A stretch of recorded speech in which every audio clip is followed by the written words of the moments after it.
د ولایتي ادارې له لوري د کار او ټولنیز چارو ریاست په مشرۍ ټاکل شوې کمیټې د جلال آباد ښاروالۍ څخه لیدنه او نظارت ترسره کړ.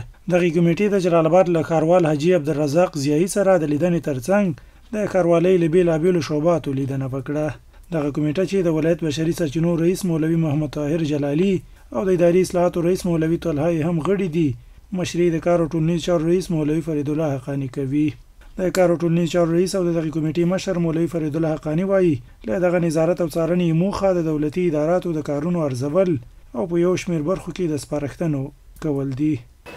زموږ دغه کمیټه چې تشکیل شوې ده جوړښت د درې اداراتو څخه شوی چې اصلاحات اداري دي او بل د ولایت منابع بشري رئیس ده او بل د کار او ټولنیز چارو ریاست.